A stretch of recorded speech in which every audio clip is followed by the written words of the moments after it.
The trade market for Washington Wizards guard Bradley Beal is heating up, and the champions are lurking. With rumors of Beal hitting the trade market soon after the Wizards' horrific start to the season, the Los Angeles Lakers are reportedly interested in his services. Before we start the video, all you have to do is subscribe to the channel, watch the entire video, comment down below, and like the video. Alright, let's get right into the video. According to ESPN's Adrian Wojnarowski, the Lakers, among other top-tier contenders, would love to get involved in a potential deal to acquire the scoring machine. They would have stiff competition, and Beal hasn't formally handed in a trade request as of yet. But a storm is brewing in DC that gives the impression it's only a matter of time before the front office decides to deal him and kickstart their rebuild. Beal is currently leading the league in points at 34.7 per night, so acquiring him from the Wizards will demand no less than a king's ransom.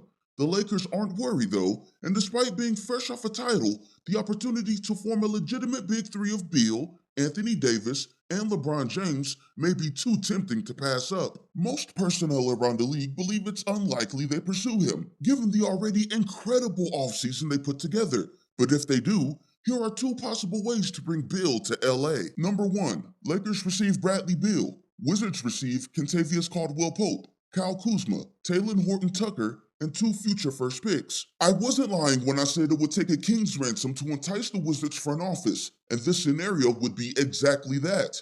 In this potential deal, the Wizards would be receiving the league's current leader in three-point percentage in Kentavious Caldwell-Pope, a young and improving scorer in Kyle Kuzma, a multi-skilled and versatile two-way wing in Talen Horton-Tucker, and 2 first-round picks in an impressive asset haul. Now I know what you're thinking. Wow, that's a lot.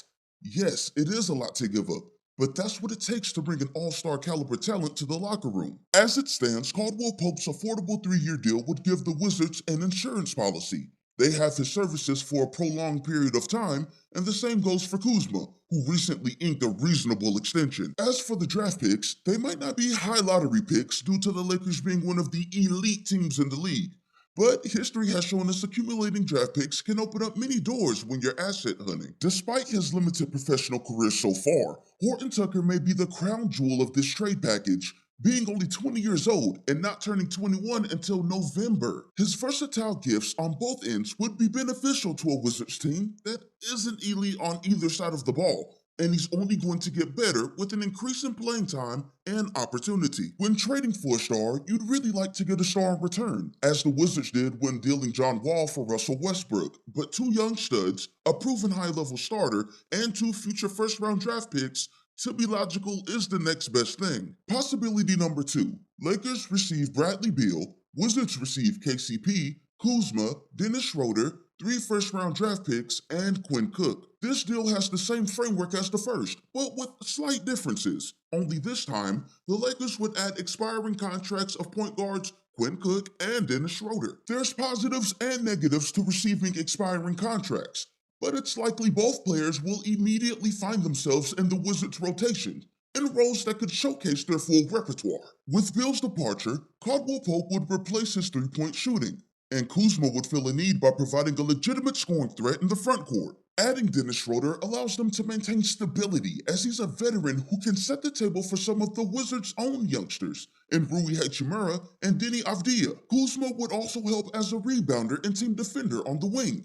He has steadily improved on the glass and in one-on-one situations defensively, areas in which the Wizards are desperate to improve. The Lakers would lose some feistiness and defensive toughness with Schroeder, but it might be worth it if both sides can agree on a long-term extension. An extra first-rounder for the Wizards can't hurt either. Given the Lakers' current roster construction, there aren't many realistic names available they can offer, but the ones that they can may be enough. Many around the association believe fan favorite Alex Caruso would be involved in the trade, but he has since cemented himself in the closing lineup under Frank Vogel for his low mistake, defensive-oriented playing style. The truth is, the Lakers don't realistically need Beal, but the ability to acquire him if they can may be too enticing to pass up, especially when you pair him with Anthony Davis and LeBron James. Do you think the Lakers will trade for Bradley Beal? Let us know in the comments, and don't forget to like and subscribe for future videos.